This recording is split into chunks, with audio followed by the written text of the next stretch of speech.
నీకు ఇస్తాను అంటే ఏం చేస్తాడు? ఏమో హల్లెలూయా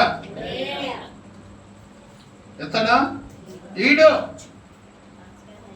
మరి ఇప్పుడు బంధువులు కావాలా, యేసయ్య కావాలా?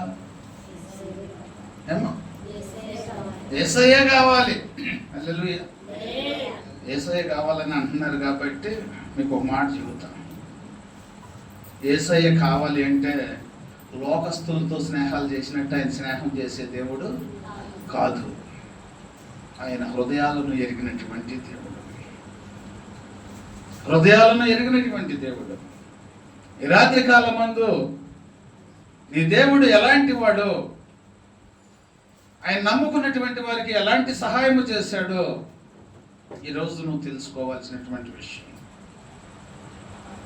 దేవుడు తన మహాకృపను బట్టి ఇదిగో తన యొక్క బిడ్డలతో మాట్లాడుతున్నాడు. ద్వితీయోపదేశకాండము 2వ అధ్యాయము 7వ వచనములో మనం చదువుకున్నట్లయితే, నీ చేతుల పనులన్నిటిలోనూ నీ దేవుడైన యెహోవా నిన్ను ఆశీర్వదించెను. ఈ గొప్ప అరణ్యములో నీవు ఈ 40 సంవత్సరములు సంచరించిన సంగతి ఆయన ఎరుగును. నీ దేవుడైన యెహోవా నీకు తోడై ఉన్నాడు, నీకేమి తక్కువ కాదు. అప్పుడు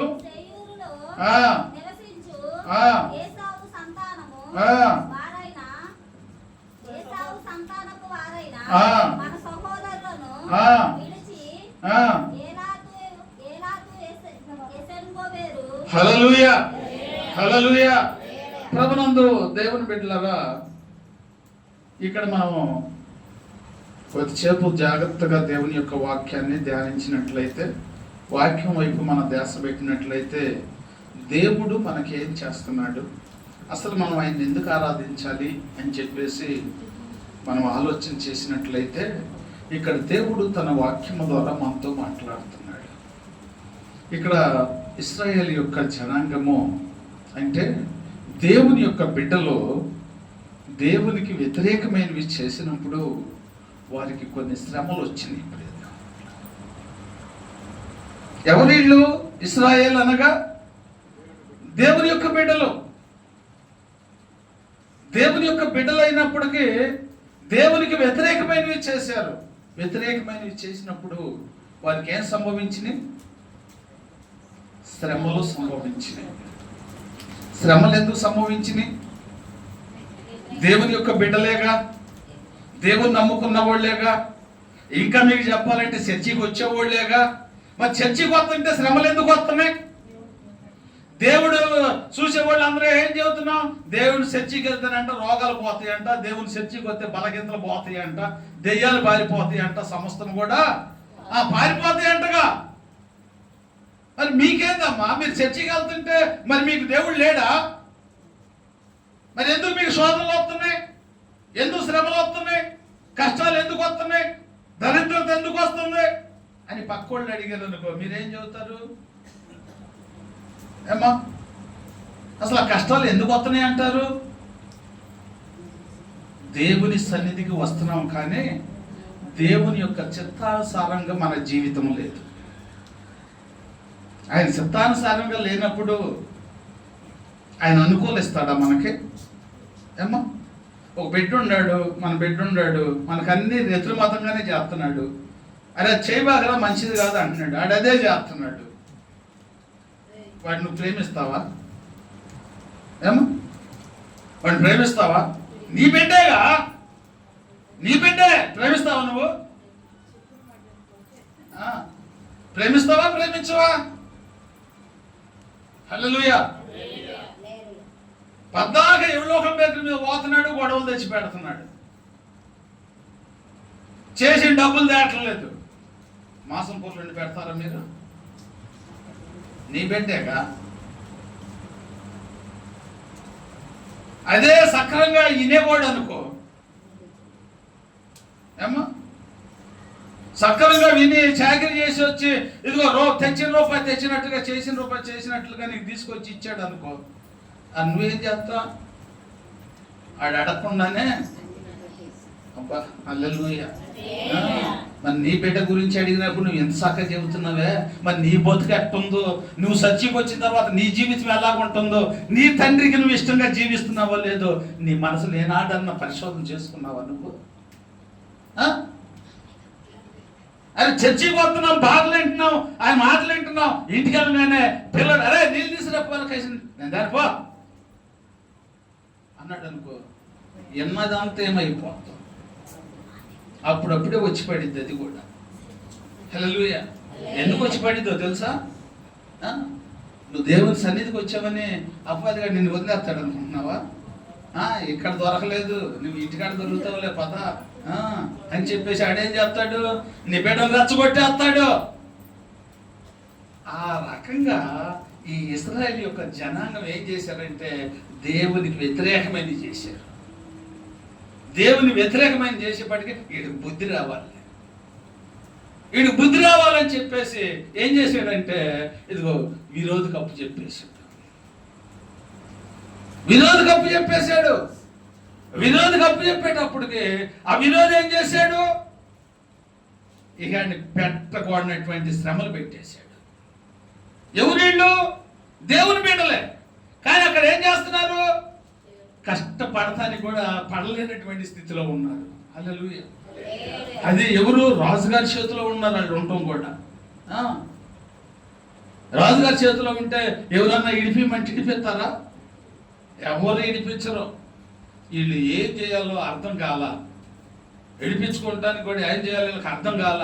వీళ్ళు ఎంతోమంది చేత రికమెండేషన్ చేయించినప్పటికైనా ఎవరి వల్ల కూడా కాలేదు. ఎవరి వల్ల కాకపోయేటప్పటికే అప్పుడు బుద్ధి వచ్చింది. ఎప్పుడు బుద్ధి వచ్చింది? పెట్టకూడని శ్రమలు పెట్టినప్పుడు. ఏమ్మా పెట్టకూడని శ్రమలు పెట్టినప్పుడు ఒరి బాబు అట్టుంది ఇది ఎట్టుంటుందా అని చెప్పి అప్పుడు వాళ్ళు ఏం చేశారు, అక్కడ దేవుని యొక్క వాక్యం సెలవిస్తుంది, వాళ్ళంట దేవునికి మొర పెట్టుకున్నారంట. ప్రియ దేవుని హల్లెలూయా, హల్లెలూయా. వారు దేవునికి మొర పెట్టుకున్నారంట. దేవుని వాక్యం చెబుతుంది వారి మొరను దేవుడు ఆలకించాడంట. ఏందంట? అంతకుముందు ఎందుకు ఆలకించాలా? ఏమ్మా ఆ జీవితం నీలో ఉందేమో ఒకళ్ళ, ఆ వ్యతిరేకమైనటువంటి జీవితము, ఆ మనస్సు రేతమతం పోయేది, గర్వించేది, కొక్కిరిచ్చే మనసు తెచ్చుకో, అది అడగ తెచ్చుకో, అది కూడా తెచ్చుకోలేవా? ఇన్ని వండి పెడుతున్నాను, ఇన్ని చేస్తున్నాను, మంచిని కూడా తెచ్చుకోలేవా నువ్వు? దేవుని సన్నిధికి వచ్చే నీళ్ళు ఆ కొక్కిరించే మనసు ఉంటే ఇది అట్టాగి నిన్ను కూడా అపవాది గట్టి కప్పు చెప్పేస్తాడు. అన్ని శ్రమలు పెట్టినప్పటికైనా కానీ సరే, అయినప్పటికైనా కానీ సరే తన బిడ్డలను విడిచిపెట్టలేదు యేసయ్య. విడిచిపెట్టలేదు యేసయ్య. ఎందుకు విడిచిపెట్టలేదు అంటే నీ జీవితం మార్చుకున్నారు వాళ్ళు. ఆ ఎట్టి చాకిరి చేయలేక వారి జీవితం మార్చుకున్నారు. మార్చుకొని ప్రభువా ఇక నువ్వే దిక్కయ్యా, నువ్వు తప్ప మాకు ఎవ్వరూ లేరయ్యా, నువ్వే దిక్కయ్యా అని చెప్పి హృదయపూర్వకంగా ఎప్పుడైతే వారు కేక పెట్టారో ఆ హృదయాన్ని చూసే దేవుడు ఏం చేశాడంటే వారి హృదయాల్లోకి వెళ్ళిపోయాడు యేసయ్య. వారి హృదయాల్లోకి వెళ్ళిపోయినటువంటి యేసయ్య వారి శ్రమ నుంచి తప్పించాలని తప్పించేటువంటి అధికారిని ఏర్పరచుకున్నాడు. ఈరోజు నీవు కూడా అలాంటి శ్రమల్లో ఉన్నవేమో, ఈరోజు నీవు కూడా అలాంటి శోధనలో ఉన్నావేమో, కుటుంబంలో శోధన వస్తుందేమో, ఈ శ్రమ నుంచి నేను ఒడ్డును పడలేదు అనుకుంటున్నావేమో, నా బిడ్డలు మాట్లాడలేదు అనుకుంటున్నావేమో. దేవుడు చెబుతున్నాడు, హృదయపూర్వకంగా నువ్వు ప్రార్థన చేయగలిగితే, హృదయపూర్వకంగా నువ్వు ప్రార్థన చేయగలిగితే నీ ప్రార్థన దేవుడు ఆలకిస్తాడని పరిశుద్ధ గ్రంథం మనకు సూటిగా తెలియపరుస్తుంది. ఆలోచించు. అంత వ్యతిరేకము చేసినటువంటి వారికి దేవుడు తోడుగా ఉండి వారిని విడిపించిన దేవుడు నిన్ను విడిపించడా? నీ సమస్యలను విడిపించడా? నీకు సమస్యలు వచ్చినాయి అంటే ఇదిగో నువ్వు ఆలోచించాల్సినటువంటి విషయం ఏంటంటే, నా దేవునికి నేను వ్యతిరేకమైంది చేస్తున్నాను ప్రభువా, నీవు తప్ప నాకెవరున్నారయ్యా, ఇదిగో నన్ను నేను తగ్గించుకుంటానయ్యా, ఇది ఎందుకు వచ్చిందో చెప్పయ్యా, దాని నుంచి నాకు విడుదల దయచే ప్రభువా అని నిన్ను నువ్వు తగ్గించుకొని ప్రార్థన చేసుకుంటే ఈ లోకంలో ఎవడో చేయలేనటువంటి సహాయాన్ని నువ్వు నమ్ముకున్న దేవుడు నీ కుటుంబంలో చేయనుగాక. అటు గొప్ప కార్యములను దేవుడు మన పట్ల జరిగించడానికి ఇదిగో ఈ రోజు ఈ యొక్క ఇశ్రాయేలు యొక్క జనాంగాన్ని మన ముందు ఉంచాడు. ఆనాడు ఇశ్రాయేలు యొక్క జనాంగం అంటే ఎవరో దేవుని నమ్ముకున్నటువంటి వారు. ఈనాడు మనము కూడా ఆ దేవుని నమ్ముకున్నటువంటి ప్రజలమే. ఆ ప్రజలమే కనుక చెబుతున్నాడు దేవుడు, దేవుని నమ్ముకున్నటువంటి వారు ఎలాగ ఉండాలి అంటే దేవునికి వ్యతిరేకమైనవి చేయకూడదు. శోధన వచ్చింది, కష్టం వచ్చింది, కష్టం వచ్చినప్పుడు నీ మనసంతా కఠినపరుచుకుంటే శోధన పోయిద్దా? దేవుడు ఏం చెబుతున్నాడు? ఏది వచ్చినా శ్రమలు నీకు వస్తాయి, కానీ ఆ శ్రమలు నిన్నేమి చెయ్యవు అన్నాడు యేసయ్య. ఎప్పుడు చేయవు? శ్రమ వచ్చినప్పుడు, శోధన వచ్చినప్పుడు, దేవుని వైపు చూసినప్పుడు. ఆయన నిన్ను విడిచిపెట్టే దేవుడు కాదు. వారు ఎంతో ఇబ్బంది పడ్డారు. అంత తెలుసుకొని మనం చేసింది తప్పురా, ఆయన మన కోసం ఎంతగానో ఇదిగో ప్రయాసపడితే ఆయనకు వ్యతిరేకమైనది చేసాము, ఈ మనం రక్షించేవాడు లేడు, మనకు యేసయ్యే దిక్కురా అని చెప్పి అందరూ కూడా ఇదిగో హృదయపూర్వకంగా ప్రార్థన చేసేటప్పటికి దేవుడు ఏం చేశాడంటే వారి శ్రమల నుంచి విడిపించడానికి మోషేను ఏర్పాటు చేసుకొని వారిని ఆ బంధకాల నుంచి విడిపించాడు. విడిపించాడు. మరి విడిపించినప్పుడు నీ మనసు ఎలా ఉండాలి? ఏమో ఒక కష్టం వచ్చింది, ఒక ఇబ్బంది వచ్చింది. ఇబ్బంది వచ్చినప్పుడు ఒక వ్యక్తి మనకు సహాయం చేశాడు. సహాయం చేసినప్పుడు ఆ మనిషితో మనం ఎలా ఉండాలి? ఏమో అన్యోన్య సహవాసంగా మనం ఉండాలి. ఎందుకంటే నీ ఆపదలో నీకు సహాయం చేశాడు. నీ ఆపదలో నీకు సహాయం చేసినప్పుడు నువ్వేం చేయాలి? ఆయనకు నువ్వు లోబడి ఉండాలి. అయ్యా, మంచి ఇబ్బందుల్లో నాకు నువ్వు సహాయం చేసేవయ్యా, నీ మేలు మర్చిపోలేనయ్యా. ఇలా గుర్తుపెట్టుకున్నటువంటి వారు మానవత్వం కలిగినటువంటి వారు. ఏం గుర్తుపెట్టుకుంటే? చేసిన సహాయాన్ని గుర్తుపెట్టుకుంటే మానవత్వం కలిగినటువంటి వారు. గుర్తు పెట్టుకోకపోతే మానవత్వం లేనటువంటి వారు. మానవత్వం కలిగినటువంటి వారికి సహాయం చేస్తారు, కానీ మానవత్వం లేనటువంటి వారికి సహాయము కొదువైంది. వీళ్ళు ఏం చేశారంటే దేవుడు వారికి ఎంతో సహాయం చేశాడు. వారికి వాగ్దానం చేశాడు, మిమ్మల్ని నేను పాలు తేనెలో ప్రవహించేటువంటి దేశానికి మిమ్మల్ని నేను తీసుకొని వెళ్తాను అన్నాడు. పాలు తేనెలు ప్రవహించేటువంటి దేశానికి మిమ్మల్ని తీసుకొని వెళ్తాను అన్నప్పుడు మరి వారికి ఒక నాయకుడిని ఇచ్చాడు కదా. ఎవరు ఆ నాయకుడు? ఏమో మోషేని ఇచ్చాడు.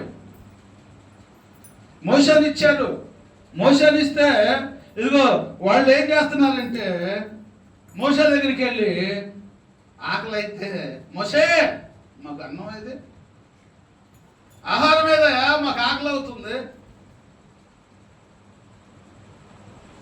కూరలు కావాలి. ఇది ఒకళ్ళ ఇద్దరా?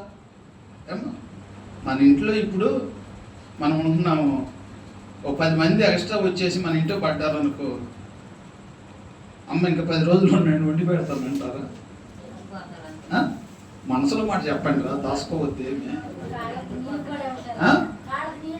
నీళ్ళు కూడా ఇట్లేదు అంటారు. హల్లెలూయా, హల్లెలూయా. ఏంది వీళ్ళు ఇంకెప్పుడు పోతారని చూస్తుంటే వీళ్ళు వచ్చి మా మీద పడ్డారు. వాళ్ళ తన్నరులే, మళ్ళీ మొహమాట ఉంటుంది అక్కడ కొద్దిగా కదా. హల్లెలూయా, హల్లెలూయా.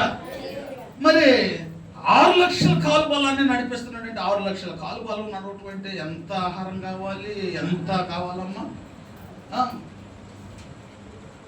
అంతగా దేవుడు వారి అవసరతలను చూస్తూ నడిపిస్తూ ఉంటే వాళ్ళు మాంసం కావాలి, అలా కోరికలు చూడు ఎట్లున్నాయో.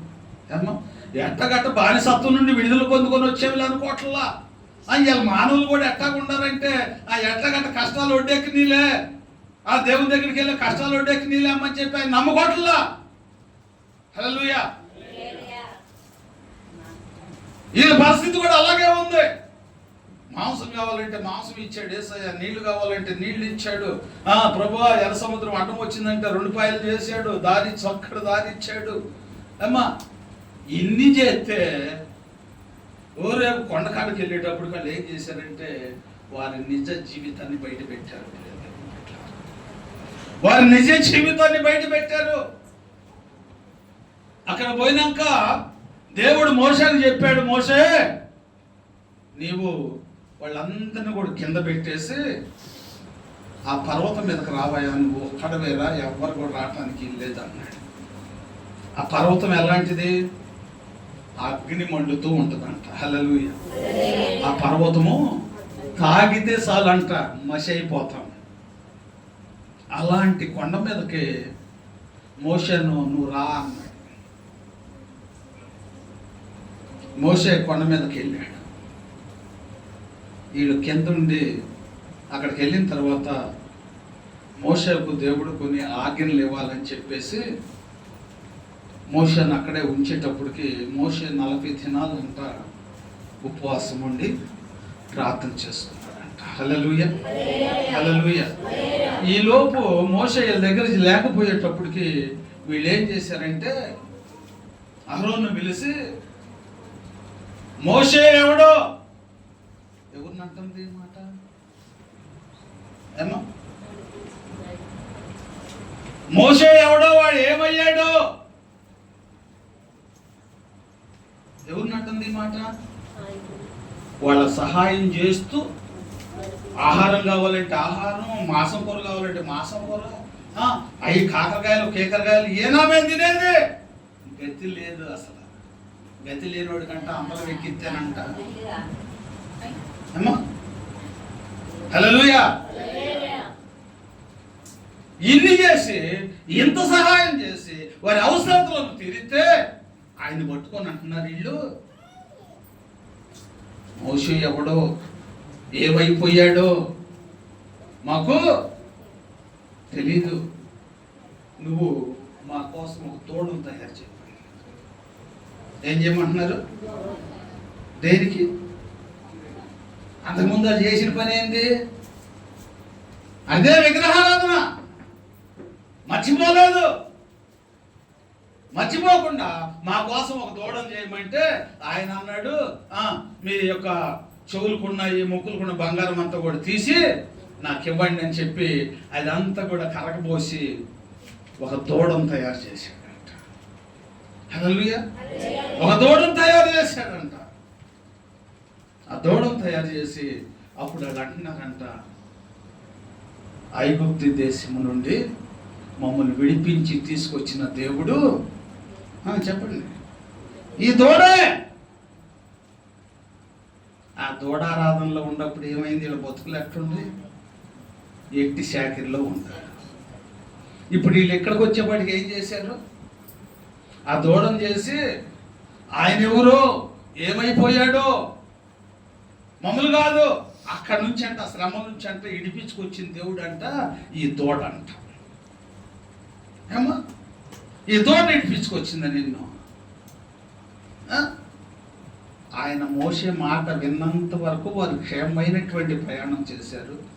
ఎప్పుడైతే ఈ దూడారాధన వచ్చిందో 40 రోజుల్లో వెళ్ళాల్సినటువంటి వారు 40 సంవత్సరాలు పట్టిందమ్మా.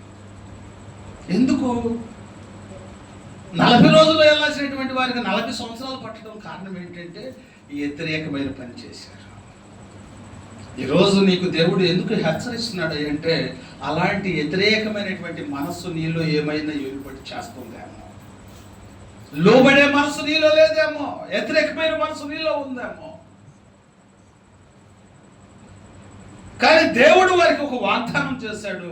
ఏంట వాగ్దానం ఏంటంటే పాలు తేనెలు ప్రవహించేటువంటి ఆ దేశానికి నేను మిమ్మల్ని తీసుకొని వెళ్తాను అని వాగ్దానం చేశాడు. హల్లెలూయా.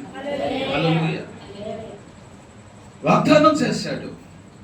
వాగ్దానం చేసిన దేవుడు ఎంతైనా నమ్మదగిన దేవుడు. హల్లెలూయా. ఇది సత్యం అని నువ్వు గ్రహించాలి. ఈ సత్యాన్ని నువ్వు గ్రహించాలి. ఏం గ్రహించాలి? నేను నమ్ముకున్న దేవుడు శక్తిమంతుడు. ఆయన వాగ్దానం చేశాడు కనుక ఇదిగో వారిని నడిపించాడు, వారి పట్ల ఎన్నో కార్యాలు జరిపించాడు, వారి అవసరతలను తీర్చాడు. ఇదిగో తోడ విగ్రహారాధన చేసినప్పటికైనా ఇంకా మారుతావు, ఇంకా మారుతావు, ఇంకా మారుతావు, ఇంకా మారుతావు అని ఇదిగో ఎంతో కాలం ఎదురు చూశాడు. 40 రోజులు పోవాల్సిన వాళ్ళు 40 సంవత్సరాలు ఎందుకు పట్టిందో తెలుసా? చెప్పండి. ఎన్నోసార్లు విన్నాం కదా ఈ వాక్యం మనం. ఏమో ఎందుకు పట్టింది 40 సంవత్సరాలు? ఒకళ్ళు చెప్పండి, ఏదైనా ఒక మాట. వెళ్దాం, ముందుకు వెళ్దాం. కాకుండా అమ్మా దేవునికి వ్యతిరేకంగా నడిచారని. హల్లెలూయా. దేవునికి వ్యతిరేకంగా నడిచారని కాదు. 40 సంవత్సరాలు ఎందుకు పట్టింది అంటే ఇకనన్నా మనసు మార్చుకుంటాడేమో. ఇప్పుడు వ్యతిరేకమైనటువంటి మనసు ఉంది కదా, ఇకనన్నా మనసు మార్చుకుంటాడేమో. నేను పాలు తేలు ప్రవహించేటువంటి ఆ దేశానికి నేను తీసుకొని వెళ్తానన్నాను కదా, ఈ నెల చూద్దాం, ఈ నెల చూద్దాం, ఈ నెల చూద్దాం అని చెప్పి 40 సంవత్సరాలు చూసాడంట. అయినప్పటికీ వారి బుద్ధి మారలేదంట, వారి మనసే మారలేదంట, వారి ఆలోచనే మారలేదంట. అందుకని మనసు మారకపోయేటప్పుడు కానీ ఇక ఎంత చూసినా కానీ అనవసరం లేమని చెప్పేసి ఏం చేశాడంటే, ఆయన యందు విశ్వాసం ఉంచినటువంటి వారు 2 వ్యక్తులు అక్కడ మనకు కనపడుతున్నారు. ఎవరు ఆ 2 వ్యక్తులు? కాలేబు, యెహోషువ. హల్లెలూయా, హల్లెలూయా. కాలేబు, యెహోషువ ఆయన అడుగుజాడల్లో నడిచారు. అందుకని వారు ఇదిగో పాలు తేనెలు ప్రవహించేటువంటి ఆ దేశానికి వెళ్ళారు. హల్లెలూయా. ఈరోజు దేవుడు ఇంత వర్తమానాన్ని మనకు ఎందుకు బోధించాడు అంటే, నువ్వు నివసిస్తున్నటువంటి ఈ దేశము నీకు శాశ్వతమైనది కాదు. నీకు శాశ్వతమైనది పరలోక రాజ్యం. పరలోక రాజ్యం నువ్వు చేరాలంటే వాళ్ళకలాగా వ్యతిరేకమైనవి చేయమాక. చేస్తే నువ్వు పరలోక రాజ్యానికి పోలేవు. వ్యతిరేకమైనవి చేస్తే నువ్వు పరలోక రాజ్యానికి పోలేవు. కాలేబు, యెహోషువ యథార్థంగా నడిచారు కాబట్టి వారు పాలు తేలు ప్రవహించేటువంటి దేశానికి వెళ్ళారు. అలాగే నీవు కూడా యథార్థత కలిగి నడుచుకుంటే రేపు దేవుని యొక్క రాజ్యంలో దేవునితో కూడా ఆయన సింహాసనం మీద కూర్చోటానికి దేవుడు చక్కటి అవకాశాన్ని ఇస్తాడు. హల్లెలూయా. ఇక్కడ కూర్చున్నావు ఏమ్మా, ఎడ కూర్చున్నావు? ఆమేన్ అంటే సాలేక ఏడే కూర్చొని ఉంటావా? చెప్పండి. ఆమేన్ అంటే ఏడే కూర్చొని ఉంటావా? కూర్చో, వెళ్ళిపోతావు. ఆమేన్ అన్న అక్కడే కూర్చొని ఉంటాం, హల్లెలూయా అన్న అక్కడే కూర్చొని ఉంటాం. ఆయన ఏంటి బొమ్మంటే పోతాం. అది గొప్పది, ఇది గొప్పది కాదు. ఇది శాశ్వతమైనది కాదు, అది శాశ్వతమైనది. ఏం సంపాదించుకుందామని నువ్వు వచ్చావు ఇప్పుడు ఎక్కడికి? శాశ్వతమైనది కావాలి. శాశ్వతమైనది కావాలంటే దేవునికి లోబడే మనసు నీకు ఉండాలి, భర్తకు లోబడే మనసు నీకు ఉండాలి, భార్యకు లోబడే మనసు నీకు ఉండాలి, బిడ్డలకు లోబడే మనసు నీకు ఉండాలి, యేసయ్యకు లోబడే మనసు ఉండాలి. సమస్తాన్ని కూడా నీ కాళ్ళ దగ్గర తీసుకొస్తాడు ఆయన. సమస్తాన్ని కూడా నీ కాళ్ళ దగ్గర తీసుకొస్తాడు. దేవుని ఒక వాక్యం చదువుతుంది కదా, లోకాంతాన్ని అంటారు కదా, అరే కొన్నాళ్ళు ఓర్చుకోరా. ఓర్చుకో, నువ్వు ఓర్చుకుంటేనంట చెప్పలేదు అమ్మా. ఏందంట నువ్వు చెప్పవే, పెద్దోడు సంగతి చెబుతావు.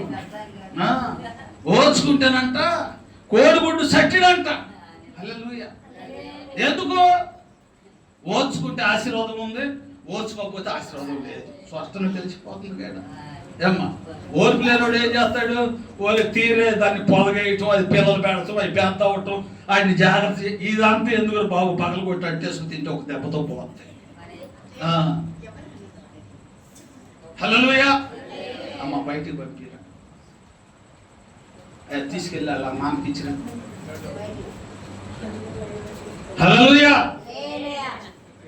ఈ అంతా ఎందుకురా బాబు, ఏడ ఓర్చుకుంటా పగలబట్టి గుడ్డేసుకొని తింటే ఒక దెబ్బతో అయిపోద్ది. అత్తేసుకుంటే అది నీ ఒక్కడికే. కూర వండుకుంటే ఇల్లంతా తింటారు. అంటే నువ్వు ఒక్కడివే సంతోషపడతాం కాదురా బాబు, ఓర్చుకోరా, కొద్దిగా కొన్నాళ్ళు ఓర్చుకోరా, కుటుంబం అంతా కూడా సంతోషంగా ఉంటుందిరా. హల్లెలూయా. ఓర్చుకుంటే అంత సకలం అయిపోద్ది, సర్దుకుపోద్ది.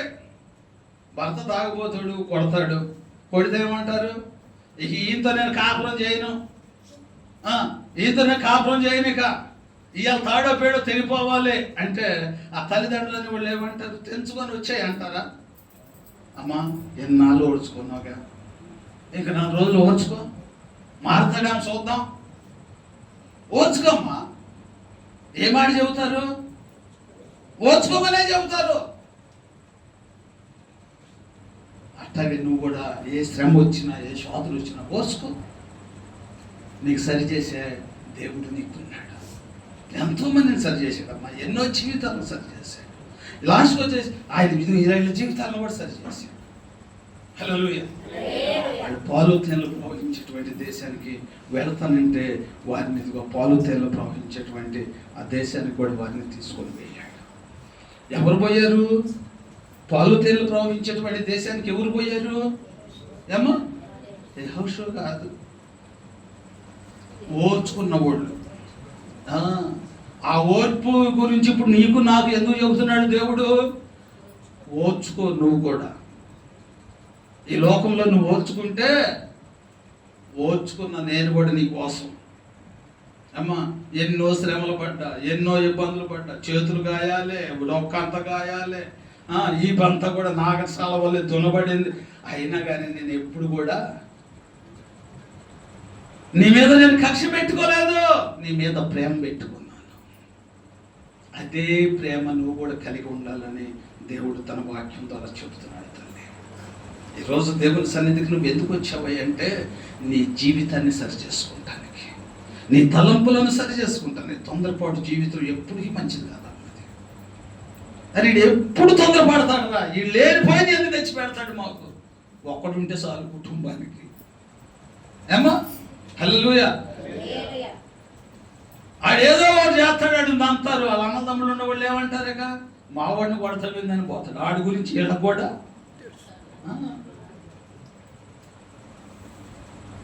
ఓర్చుకోవాలి.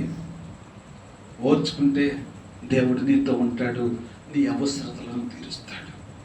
దేవుడు ఇప్పుడు వీళ్ళకి ఏది కావాలంటే అది ఇచ్చాడా, ఇయ్యలేదా? ఇబ్బందుల్లో ఇచ్చాడా, లేకపోతే వాళ్ళకి అన్ని ఉండి అడిగారా? వాళ్ళకి లేదు. లేనిపోయినప్పటికైనా కానీ సరే ఆయన వాగ్దానం చేశాడు కనుక ఇదిగో ఆయన అన్ని సక్రంగా జరిగించాడు. అలాగే నీ కుటుంబంలో కూడా ఏమన్నా ఫైనాన్స్ ఇబ్బందులు కానీ, కుటుంబ సమస్యలు కానీ ఉన్నాయి అనుకో, ఓర్చుకొని దేవా నువ్వే నాయన సహాయం చేయి నాకు అని చెప్పి కన్నీరు కార్చి ప్రార్థన చేసుకోవాలి. ఆ ప్రార్థన ప్రతిఫలం ఇస్తాడు, నిన్ను సంతోషింపజేస్తాడు. దేవుని యొక్క చిత్తము, దేవుని యొక్క ప్రణాళిక ఏంటంటే నువ్వు సంతోషంగా ఉండాలి, నువ్వు ఒక ఉన్నతమైన స్థానంలో ఉండాలి. ఆ స్థానాన్ని నీకు ఇవ్వడానికే దేవుడి లోకానికి వచ్చాడు. అది నువ్వు గ్రహించు. నువ్వు అది గ్రహించగలిగితే నువ్వు ధన్యుడు అయిపోతావు. నీ అవసరతలను తీరుస్తాడు దేవుడు. ఈ రాత్రి కాలం మందు దేవుడు నీతో స్పష్టంగా మాట్లాడుతున్నాడు. గ్రహించుకో. నువ్వు ఇప్పుడు ఆలోచించాల్సిన విషయం ఏంటంటే, నిజమే ప్రభువా, నేనేమైనా తొందరపడుతున్నానేమో కుటుంబ విషయంలో కానీ, బంధువుల దగ్గర కానీ. ఏమా అందరు నిన్ను మంచోళ్ళే అంటున్నారా? కడుపును పుట్టిన బిడ్డలే మనం మంచోళ్ళు అంటాం, ఇంకా మన బయట వాళ్ళు మనం మంచోళ్ళు అని అంటారు. అయితే మన ప్రవర్తన ఉంటుంది. అందుకని మనం ఏం చేయాలంటే అన్ని విషయాల్లో మనము తగ్గించుకొని మనం జీవించినప్పుడు దేవుడు మన పట్ల అద్భుతమైనటువంటి కార్యములను దేవుడు జరిగిస్తాడు. హల్లెలూయా, హల్లెలూయా. దేవుని యొక్క పరిశుద్ధ గ్రంథంలో మనం చూసుకున్నట్లయితే 2 రాజుల గ్రంథము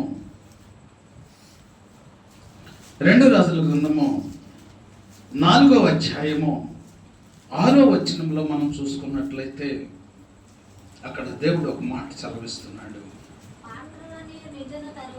పాత్రలన్నీ నిండిన తరువాత ఆమె తన కుమారునితో చెప్పగా వాడు మరి ఏమీ లేవని చెప్పాను. అంతలో ఆమె దైవజనుడైన అతని యొద్దకు వచ్చి సంగతి తెలియచెప్పగా ఆ నూనెను అమ్మి అప్పు తీర్చి మిగిలిన దానితో బతుకుడని ఆమెతో చెప్పాను. హల్లెలూయా, హల్లెలూయా. ఇక్కడ మనం ఆలోచన చేస్తే ఇతను కూడా దేవుని పని చేసేటువంటి వాడే, ఏమో దేవుని పని చేసేవాడే, కానీ అప్పులు పోలైపోయాడు. అప్పులు పోలైపోయి ఇదిగో అతను చనిపోయాడు. దైవ సేవకుడే చనిపోయాడు. చనిపోయేటప్పటికి అప్పు ఇచ్చిన వాళ్ళు ఊరుకుంటారా? ఏమో అప్పు ఇచ్చేవాళ్ళు ఏం చేశారంటే, ఇదిగా తన బిడ్డలు మేము తీసుకెళ్తున్నాము, మేము జీతం పెట్టుకుంటాము, మా బాకీ తీరిందాక వారిని కవతం పెట్టుకుంటాము, వారి చేత ఎట్టి చాకరీ చేపిస్తామన్నారు. ఏం చేయాలో అర్థం కావట్లా. మరి ఆడ మనిషి ఏం చేసింది ఏమో, మరి ఏం చేయాలి, ఏం చేయాల్సింది అర్థం కాక ఆమె అంతకుముందు దైవ సన్నిధికి వెళ్ళేది కదా. దైవసన్నిధి భార్య అంటే దైవ సన్నిధికి వెళ్ళింది కాబట్టి ఆమెకు ఒక ఆలోచన వచ్చింది. ఆమెకు ఒక ఆలోచన వచ్చి ఇదిగో ఏలి అనేటువంటి ఆ దైవసేనుడి దగ్గరికి వచ్చి, అయ్యా జరిగింది సంగతి ఇది, అయ్యా నా భర్త సంగతి నీకు తెలుసు కదా, మరి ఇప్పుడు ఆయన చనిపోయాడు, అప్పులు పోలైపోయామయ్యా, వారు వచ్చి నా ఇద్దరు బిడ్డలను కూడా తీసుకెళ్ళి కవతం పెట్టించుకుంటామన్నారయ్యా, మరి నన్ను ఏం చేయమంటావు చెప్పు. హల్లెలూయా, హల్లెలూయా. అయ్యా మరి నన్ను ఏం చేయమంటావు చెప్పు. అదేంటమ్మా, ఆయన వచ్చి తీసుకెళ్తానన్నాడా? నన్ను తీసుకెళ్తానన్నాడు. అయ్యా జీతం పెట్టుకుంటారంట, అయ్యా నా బిడ్డలను ఆయన దగ్గరికి పోయి చేయటం ఏంటయ్యా, దేవుని బిడ్డలమైనటువంటి మేము ఆయన బిడ్డలైనటువంటి వారు అనాథలు అవటం ఆయనకి ఇష్టం లేదు. ఆయన బిడ్డలైనటువంటి వారు అనాథలు అవటం ఆయనకి ఇష్టం లేదు. ఈమె దైవజనుడిని ఆశ్రయించింది. దైవజనుడిని ఆశ్రయించినప్పుడు ఇక్కడ మనం ఆలోచించాల్సింది ఏంటంటే, తన యొక్క భర్త సేవ చేసినప్పటికైనా యథార్థమైనటువంటి సేవ చేయలేదు. యథార్థమైనటువంటి సేవ చేసేటువంటి దైవ సేవకులకి ఏమి కొరత ఉండదమ్మా. కొరత వచ్చిందంటే ఇదిగో అపవాదిగాడికి అవకాశం ఇచ్చినట్లే. ఆ కుటుంబాన్ని పతనం చేయాలని చెప్పి అపవాదిగాడు ప్లాన్ వేశాడు. అపవాదిగాడు ప్లాన్ వేసి వారికి ఇదిగో లేనిపోయినటువంటి శ్రమలు తెచ్చిపెట్టారు, కష్టం ఇబ్బందుల్లో తీసుకొచ్చి పెట్టేటప్పటికి ఆమె అనుకోకుండా దైవజనుడిని ఆశ్రయించినప్పుడు ఆ దైవజనుడు అడిగాడు. ఆ దైవజనుడు ఏమడిగాడు అంటే, అమ్మా నీ ఇంట్లో ఏమున్నాయో చెప్పు, ఏమున్నాయో చెప్పంటే ఆమె అయ్యా నా ఇంట్లో నూనె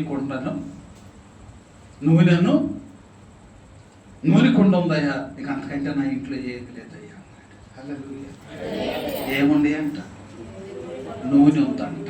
నూనె దేనికి సాదృశ్యం అమ్మా? హల్లెలూయా, హల్లెలూయా. దేనికి గుర్తు?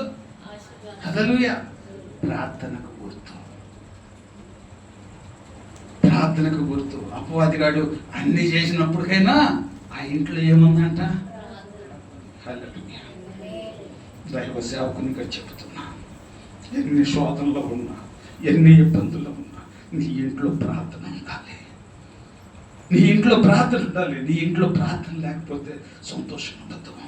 నీ ఇంట్లో ప్రార్థన లేకపోతే సమాధానం ఉండదు, నీకు నెమ్మది ఉండదు. ఎన్ని కష్టాలు వచ్చినప్పుడు కానీ ప్రార్థన నమ్ముకో. మోకరించడం మానుకోబాక, ప్రార్థన చేయడం మానుకోబాక. నీకు వచ్చిన సమస్య నా ప్రార్థన ద్వారా నువ్వు నమ్ముకున్న దేవుడికి తెలియవచ్చు. దేవుడే నీ పట్ల అద్భుతమైన కార్యములు జరిగిస్తాడు. ఇదిగో ఈ తల్లి చేసింది, వాడు అన్ని దోసుకుపోయాడు, ఆస్తి దోసుకుపోయాడు, అంతస్తు లాస్ట్కి వచ్చి పిల్లలు కూడా దోసుకుపోతానికి వాడు సిద్ధపడితే, దైవ సేవకుని దగ్గరికి వెళ్తే ఆయన చెప్పిన మాట ఏంటంటే, అమ్మా నీ ఇంట్లోకి వెళ్ళి ఇరుగు పొరుగు వారి కొండలు అన్నీ కూడా తెచ్చుకో, ఇంట్లో పెట్టుకో, నీ ఇంట్లో పెట్టుకో. నీ ఇంట్లో పెట్టుకొని లోపల నుండి కొంచెం కొంచెం కొంచెం కొంచెం కొంచెం కొంచెం పోయాం. హల్లెలూయా. కొంచెం కొంచెం పోయామనేపటికే కొంచెం పోసేపటికే కొండ నిండిపోతున్నా అంట. కొంచెం కొంచెం పోతూ కొండలు నిండిపోతున్నాయి అంట. ఎందుకని నిండిపోయినాయి? ఏమ్మా, ఎవరిని ఆశ్రయించింది? నీకు సమస్య వచ్చినప్పుడు, నీ కుటుంబంలో ఇబ్బంది వచ్చినప్పుడు నువ్వు దైవ సేవకుని దగ్గరికి వెళ్ళు. నువ్వు దైవ సేవకుని దగ్గరికి వెళ్ళావనుకో, ఆయన దేవునికి తెలియపరుస్తాడు. నువ్వు దేవుని దగ్గరికి వెళ్ళకోకుండా నా బాబాయేలే, నా తమ్ముడేలే, నా అక్కేలే అని చెప్పి నువ్వు వాళ్ళ దగ్గరికి వెళ్ళి చెప్పావనుకో, వాళ్ళు లోకానికి నిన్ను ఎండేస్తారు. లోకానికి నిన్ను ఎండేస్తారు. నలుగురిలో తేలికైపోతావు. ఈ ఆశ్రయించింది దైవ సేవకుడిని. దైవజనుడు చెప్పాడు, కొండలు ఎన్ని కొండలు ఉంటే అన్ని కొండలు తెచ్చుకోమన్నాడు. అన్ని కొండల్లో కొంచెం కొంచెం పోస్తే ఇదిగో కొండలన్నీ కూడా పుల్లు అయిపోయినాయి. అయ్యా ఇంకా తీసుకురారా, హల్లెలూయా, ఇంకా తీసుకురారా అని చెప్పేసి చెబుతుంటే, అమ్మా ఇంకెక్కడా లేవమ్మా ఇక్కడ, హల్లెలూయా, ఎక్కడా లేవు అనేటప్పటికి అప్పుడు ఆశీర్వాదం ఆగిపోయిందంట. అప్పుడు ఆశీర్వాదం ఆగిపోయిందంట. ఎప్పుడైతే ఇంత ఆశీర్వాదం వచ్చిందో అప్పుడు వెంటనే మళ్ళీ దేవుని దగ్గర, దైవ సేవకుని దగ్గరికి వెళ్ళి, అయ్యా ఇదిగో నిండిపోయినాయి కొండలన్నీ కూడా, అమ్మా అదంతా అమ్మేసి, ఆ నూనె అంతా అమ్మేసి ఆయన బాకీ తీర్చేసి మిగిలింది నీకును నీ బిడ్డలు తినండి. హల్లెలూయా, హల్లెలూయా. అంత ఆశీర్వాదం ఎలాగొచ్చిందమ్మా? అంత ఆశీర్వాదం ఎలాగొచ్చింది? దైవజనుడిని ఆశ్రయించింది. దైవజనుని ఆశ్రయించండి. ఎందుకంటే దైవజనుడు అంటే దేవునికి మానవులకి మధ్యవర్తి. నువ్వు చెప్పే మాట వింటాడు, యేసయ్యకు తెలియపరుస్తాడు. అక్కడి నుంచి జవాబు వచ్చింది, ఇక ఆ జవాబు నీకు కూడా చెబుతాడు. అందుకనే దైవజనుని నమ్ముకుంటే దేవునికి తెలియపరుస్తాడు, లోకస్తుల్ని నమ్ముకుంటే లోకానికి తెలియపరుస్తారు. ఎవరికి అవసరం నువ్వు? ఏమో ఇక్కడేమో దేవుని తెలియపరిచింది, ఆయన పట్ల దేవుడు అద్భుతమైనటువంటి కార్యములు జరిగించాడు. ఈరోజు నీ పట్ల కార్యములు జరగాలి అంటే, నీ దరిద్రత పోవాలి అంటే, నువ్వు నమ్ముకున్న దేవుడు గొప్పవాడని నువ్వు నమ్మాలి. నా దేవుడు నా పట్ల ఏ కార్యమైనా చేస్తాడు అని చెప్పి నువ్వు విశ్వసించాలి. నువ్వు విశ్వసించినప్పుడే దేవుని యొక్క ఆశ్చర్య కార్యములను నువ్వు చూడగలుగుతావు. అక్కడ వారు దరిద్రతలోనే ఉన్నారు, కష్టాల్లోనే ఉన్నారు, కానీ వారిని దేవుడు ఏం చేశాడు? ఆ కష్టాల నుంచి విడిపించారు. వీళ్ళు కూడా అప్పుల పాలైపోయారు. అప్పుల పాలు అయిపోయినప్పటికైనా కానీ సరే వారు దేవుని ఆశ్రయించారు. దేవుని ఆశ్రయించాలి అంటే ప్రార్థనని ఇంట్లో ఉండాలమ్మా. శోధన వచ్చిందని, గొడవ వచ్చిందని ప్రార్థన చేయకుండా కొనుక్కోబాక. కొనుక్కున్నామంటే అపవాదిగాడు రెచ్చిపోతాడు. నేను పెట్టిన గొడవ బాగా ఇంట్లో పనిచేసింది చూసావా, ఆయన ఆరాధించడం కూడా మానేశారు అని చెప్పి ఏం కొద్దిగా ఎక్కువ పెడతాడు. గొడవ జరిగిందనుకో వాక్కుంటూ ఉంటాడు. వాక్కొని నువ్వు వెళ్ళి వాగు, ఇక యేసయ్య దగ్గరికి వెళ్ళి వాగు. ప్రభువా ఏందైనా ఇది, నా ఇంట్లోకి వచ్చింది ఏంది, ఇది ఏంటది చెప్పలేదమ్మా. ఇక్కడ కూర్చున్నాము, గబుక్కని పాము వచ్చింది ఇంట్లోకి, ఏం చెప్తారు? అంత వాసన చెబుతున్నాం, మరి అక్కడ ఇంట్లోకి వచ్చిన దాని గురించి చెప్పమని చెప్పలేదే ఏమ్మా? ఎందుకు చంపేస్తాను దాన్ని? పావును ఎందుకు చంపుతావమ్మా? అది విశ్వదే, చండాలపదే, అది కలిసిందంటే ప్రమాదం. అదే ఇప్పుడు ప్రతి ఒక్కళ్ళ మీద ఏలుబడి చేస్తాం. అందుకని దాన్ని ఏం చేయాలి? సంపాలంటే ఏం చేయాలంటే ఈ లోకానుసారంగా వచ్చిన పాములకైతే కర్రలు అవి పని చేస్తాయి, అపవాది గడికి అవి పని చేయవు. అపవాది గడిని ఎదిరించాలంటే యేసయ్య రావాల్సిందే. యేసయ్య రావాలంటే నీ ఇంట్లో ప్రార్థన ఉండాల్సిందే. నీ ప్రార్థనే నిన్ను స్వస్థపరచును. హల్లెలూయా, హల్లెలూయా. ఆ ప్రార్థన జీవితం ఉన్నంత వరకు అపవాది గడిని ఏమి కదిలించలేడమ్మా. ఎప్పుడైతే ప్రార్థన లేకుండా ఉంటుందో ఆ ఇంట్లో ఎప్పుడు గొడవలే, ఎప్పుడు సమస్యలే, ఎప్పుడు కష్టాలే. ఎంత గొడవ వస్తుందో అంతగా రెచ్చిపోవాలి మనం ప్రార్థనలో.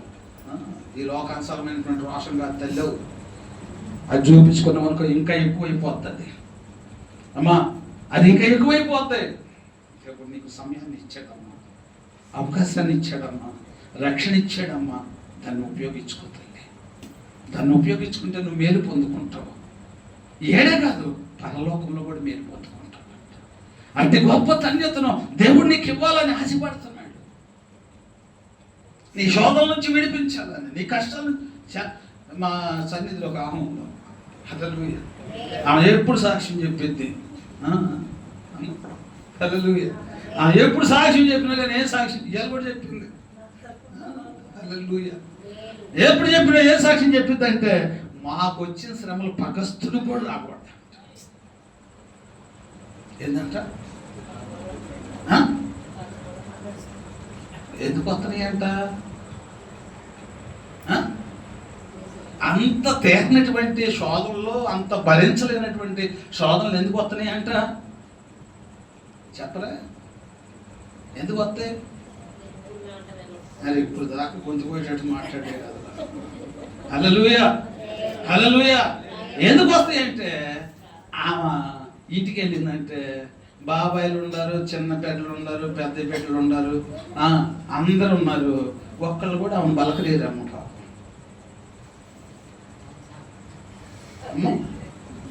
అంత బుద్ధిమంతురాలు, అంత బుద్ధిమంతురాలు. ఒక్కవేళ పలకరించారనుకో, ఎందుకు నా బతుకు అని అనుకోవాలి కాళ్ళు. అర్థమైందా?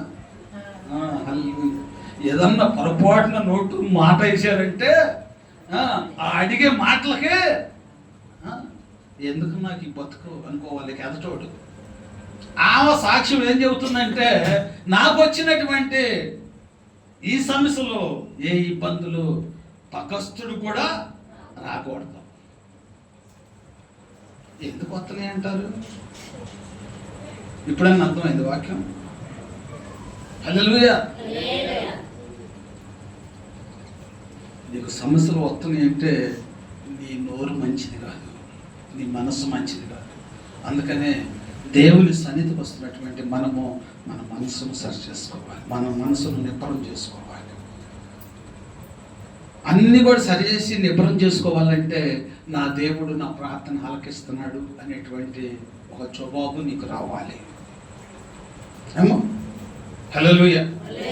అలాంటి గొప్ప కార్యము మనం చూసినప్పుడే దేవుడు మన పట్ల గొప్ప కార్యం జరుగుతాయి. మనం కూడా ఆయన అందు విశ్వాసం ఉంచుతాం, ప్రార్థన చేస్తాం. కదిలితే మెదిలితే ఏం చేస్తాం? 4 కార్యాలు ఏదన్నా మన ఇంట్లో జరిగినాయి అనుకో, ఏం చేస్తాం? దేవుని దగ్గరికి వెళ్ళి మొరపెట్టుకుంటూ మనం కార్యం చేసాడుగా, ఇప్పుడు ఎందుకు చేయడు అని చెప్పి మళ్ళీ ఆయన దగ్గరికి వచ్చి మనం ప్రార్థన చేసుకుంటాం. మన ప్రార్థన ఆలకించి దేవుడు ఏం చేస్తాడు? అమ్మా, మానవులైతే ఎనరగానే దేవుడు ఎప్పుడు నీ ప్రార్థన వింటానికి ఆయన ఇష్టంగా ఉంటాడు. దేవుని యొక్క కన్నంతా లోకమంతా సంచారం చేస్తానంట. ఆయన కంటికి మరుగైంది ఏది లేదంట. నేను నీతిమంతుడిని, నేను యథార్థమంతుడిని నేను చెప్పుకుంటే కాదు. నేను నీతిమంతుడిని, నేను యథార్థమంతుడిని అంటే నా జీవితం అంతా తెలిసినోడు ఉన్నాడు అనుకు అక్కడ బస్ స్టాండ్. నా బతుకు బస్ స్టాండ్ లేక ఓరి ఈ డబ్బా కొట్టుకుంటున్నావు నాకు తెలుసులేరా, కానీ నాయన నువ్వు చెబుతున్నావు. ఆ మచ్చ ఉండకూడదమ్మా క్రైస్తవం మీద, ఆ మచ్చ ఉండకూడదు. అది లేకుండా మనం చూసుకుంటే మన ప్రార్థన దేవుడు ఆలకిస్తాడు, మనకు ఒక ఉన్నతమైన స్థానాన్ని దేవుడు మనకిస్తాడు.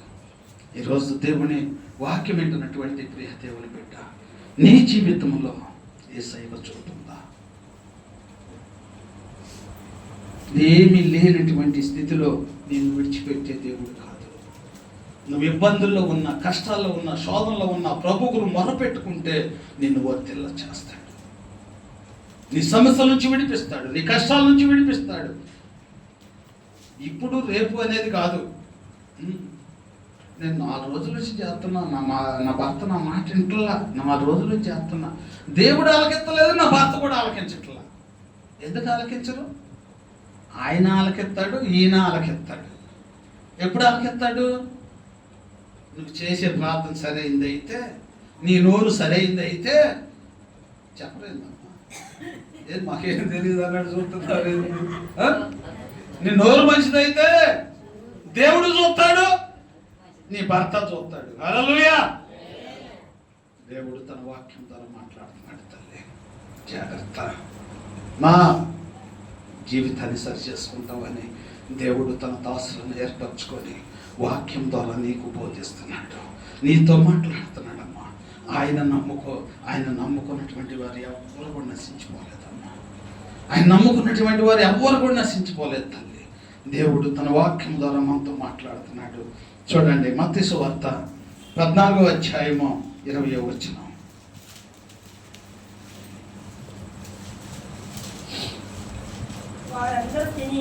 వారందరూ తిని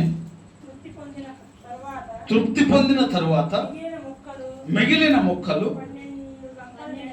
12 గంపల నిండా ఎత్తిరి.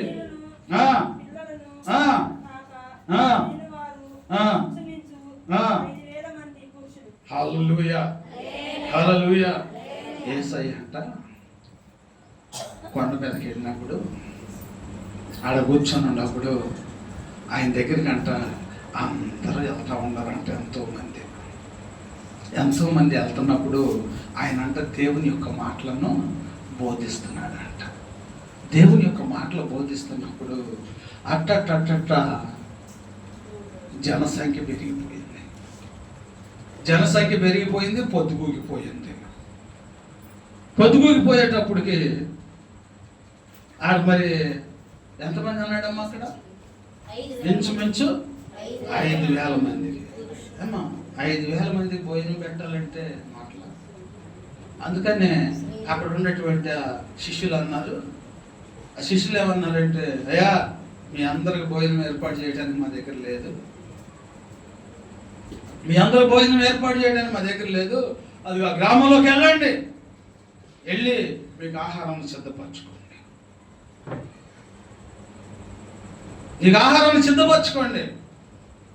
అంటే దేవుడు అంటున్నాడు, వద్దు, వాళ్ళు వెళ్ళొద్దు, మీరే సిద్ధపరచండి. వాళ్ళకి వీళ్ళకి పీసు దగ్గరికి పోయినాయి.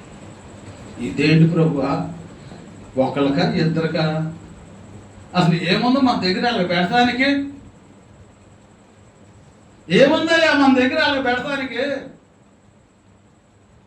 ఒకళ్ళ ఇద్దరు 5 లక్షల మంది అక్కడ ఉంటే మీరే పెట్టండి అంటావేందయ్యా? ఎందుకున్నాడు అసలు ఆ మాట? ఏముందా దగ్గర? ఏమన్నా వడ్డించి అక్కడ వండి అక్కడ వడ్డించి ఉంచారు ఏమన్నా? ఏం లేదు అక్కడ, ఏమి లేకపోతే ఇదేంటయ్యా మరి ఏ వడ్డించమంటావేంది? అక్కడ ఎందుకు వడ్డించమన్నాడు అంటే,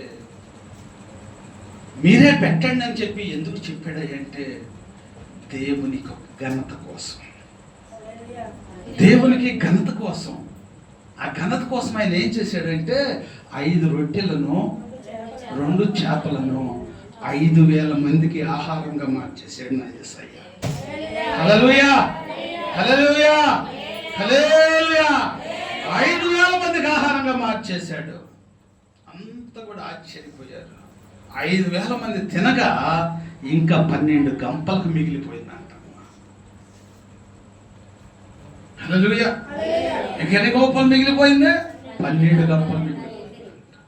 12 గంపలు మిగిలిపోయినప్పుడు దేవుడు అక్కడ వారితో చెప్పాడంటే, ఏ ఒక్క ముక్క కూడా వేస్ట్ పోనివ్వకండి, జాగ్రత్త చేయండి. ఎందుకంటే అది దేవుడిచ్చినటువంటి ఆశీర్వాదం. దేవుడిచ్చినటువంటి ఆశీర్వాదాన్ని నువ్వు కూడా దుర్వినియోగం చేసుకోబాక. దేవుడు యుద్ధపడుతున్నటువంటి వాక్యాన్ని సునాయాసంగా వదిలేయపాక. నీ జీవితం ఆగమైపోద్ది. నీ తలంపులు, నీ ఆలోచనలు అన్నిటిని కూడా సరిచేసుకొని దేవుని యొక్క ఆశ్చర్య కార్యములను జ్ఞాపకం చేసుకో. దేవుడు నీకు తోడై ఉంటాడు. దేవుడు నీ పట్ల కార్యమును జరిగిస్తాడు. ఇప్పుడు చెప్పండి, మన వాక్యం అంశం ఏంటి? మొట్టమొదటి నేనేం చెప్పాను అమ్మా?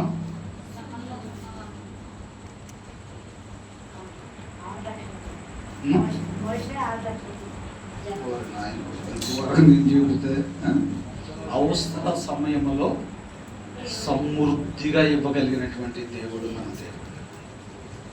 ఇశ్రాయేల్ యొక్క సైన్యము ఇబ్బందుల్లో ఉన్నప్పుడు తినటానికి తిండిలకు సమృద్ధిగా ఇచ్చాడు యేసయ్య. రెండోది ఏంటి? ఒక దైవజనుని ఆశ్రయించినప్పుడు ఆ కొరతను తీర్చాడు దేవుడు. ఆహారము లేని సమయంలో ఆహారమును సిద్ధపరిచాడు యేసయ్య. ఈరోజు ఈ వాక్యం విన్నటువంటి మన కుటుంబాల్లో కూడా అట్టి ఆశీర్వాదమును దేవుడు మెండుగా దయచేయును గాక. అట్టి మాటలను, ఈరోజు విన్నటువంటి మాటలను మన హృదయంలో భద్రపరుచుకొని దేవునికి లోబడి ఆయన యందు విశ్వాసముగా మనము ముందుకు సాగుతాము కదా. దేవుడు ఈ గొప్ప మాటలను మన హృదయంలో భద్రపరిచి వాక్యానుసారంగా జీవించే జీవితమును మనకు దయచేయును గాక. ప్రార్థన చేసుకుందాం. దేవుడి కొద్ది మాటలను ప్రభు మన వెనుకల్లో దీవించి ఆశీర్వదించి మహిమ పొందును గాక. ప్రార్థన చేసుకుందాం. మమ్మల్ని మిక్కిలిగా ప్రేమించిన మా పరలోకపు తండ్రి, పరిశుద్ధాత్మ దేవుడా, సహాయకుడా, యేసయ్యా నీకు వందనాలు. ఈ రాత్రి కాలమందు నీ వాక్యము విత్తబడింది ప్రభా. నీ వాక్యము విన్నటువంటి నీ బిడ్డల ప్రభా, అయ్యా ఇదిగో నువ్వు ఎలాంటి సహాయం చేయగలిగిన వాడు, ఎలాంటి వారికి నువ్వు తోడుగా ఉంటావో ప్రభా. నీ వాక్యం ద్వారా స్పష్టంగా నీ బిడ్డలతో మాట్లాడావు ప్రభా. ఆ మాటలో వారి హృదయంలో భద్రపరచుకొని ప్రతి అవసరత సమయంలో ప్రార్థించి నిన్ను అడిగేటువంటి భాగ్యమును నీ బిడ్డలకు దయచేయమని ప్రార్థిస్తున్నాం ప్రభా. ఈ రాత్రి కాలమందు విత్తబడినటువంటి వాక్యం ప్రభా, అపవాదిగాడు దోసపోకుండా నీ బిడ్డల హృదయంలో భద్రపరచుకొని వాక్యానుసారముగా జీవించి మళ్ళీ వచ్చే పునరుత్థాన దినములో నీ బిడ్డలు ఇంకొక వాక్యముతో బలపడినట్లుగా ఈ రకంగా నీ బిడ్డలను నీ వాక్యము ద్వారా బలపరుస్తూ, నీలో స్థిరపరుస్తూ, నీ యందు ఆనందించే ధన్యతను ప్రతి బిడ్డకు దయచే ప్రభా. అయా నీ సన్నిధికి నీ బిడ్డలను తీసుకుని వచ్చావు ప్రభా. ఎవరి పట్ల ఏ అవసరం ఉందో నువ్వు ఎరిగిన దేవుడు నాయన. వారి అవసరతలను తీర్చయ్యా. కుటుంబ అవసరతలు ఏమైనా ఉన్నాయేమో, కుటుంబ సమస్యలు ఏమైనా ఉన్నాయేమో, బిడ్డల సమస్యలు ఏమైనా ఉన్నవేమో, ఆర్థిక ఇబ్బందులు ఏమైనా ఉన్నవేమో, దురాత్మ శక్తుల చేత శోధింపబడుతున్నారేమో ప్రభువా. ఈ రాత్రి కాలమందే నీ బిడ్డలకు విడుదల కలుగును గాక తండ్రి. నీ బిడ్డల పక్షమునందు ఉండి వారి పట్ల కార్యములను జరిగించయ్యా. ఏ సమస్యకు లోను కాకుండా, ఒకవేళ సమస్య వస్తే, ఇబ్బంది వస్తే అది ఎందుకు వచ్చిందో కూడా నువ్వు వాక్యం ద్వారా మాట్లాడావు ప్రభువా. దాన్ని ఎదిరించాలంటే ప్రార్థన జీవితం కలిగి ఉండాలని సెలవిచ్చావు ప్రభా. అట్టి ప్రార్థన జీవితాన్ని మాకు కూడా దయచేయి ప్రభా. మా హృదయాలను బలపరచయ్యా, మా తలంపులను బలపరచయ్యా. తొందరపాటు లేకుండా చేయి ప్రభా. గర్వించే మనసు లేకుండా చేయి ప్రభా. తగ్గింపు జీవితము మాకు దయచేయి ప్రభా. నీ యందు భయభక్తులు కలిగి జీవించే జీవితమును మాకు దయచేసి నీ యందు విశ్వాసముతో నీ యొద్ద మొరపెట్టుకొని మా అవసరతలను తీర్చుకునే భాగ్యమును దయచేసి ఈ రాత్రికాల దీవెనలు కాపుదల మెండుగా నీ బిడ్డలకు దయచేయి ప్రభా. ఎవరు బలహీనులుగా ఉండటానికి వీల్లేదు ప్రభా. వారి బలహీనతల నుంచి, వారి సమస్యల నుంచి యేసు నామములో ప్రతి బిడ్డకు విడుదల దయచేయమని ప్రార్థిస్తున్నాను. స్వస్థపరచు యెహోవాను నేనున్నానని సెలవిచ్చిన దేవా, నీ బిడ్డల పట్ల నీ కార్యములను జరిగించి నీ రెక్కల కింద భద్రపరిచి నీవే మహిమ ఘనత ప్రభావాలు పొందుకోమని క్రీస్తు నామమును అడుగుచున్నాము తండ్రి. ఆమేన్. పరలోకమందున్న మా తండ్రి, నీ నామం పరిశుద్ధపరచబడును గాక. నీ రాజ్యం మాకు వచ్చును గాక. నీ చిత్తం పరలోకమందు నెరవేరుచున్నట్లు భూమి యందు నెరవేరును గాక. మా యందిన ఆహారము నేడు మాకు దయచేయము. మా ఏళ్ల అపరాధములు చేయవారిని మేము క్షమించలాగిన మా అపరాధములను క్షమించు. శోధంలోని కీడు నుండి తప్పించు. రాజ్యము, శక్తి, మహిమ నిరంతరము నీవై ఉన్నావు తండ్రి. ఆమేన్. యేసు రక్తమే ప్రభేసు రక్తమే అపవాది క్రియలు కనంత నాశ ప్రభేసు రక్తమే సంపూర్ణ సిలువ రక్తం మనకే ఆమేన్.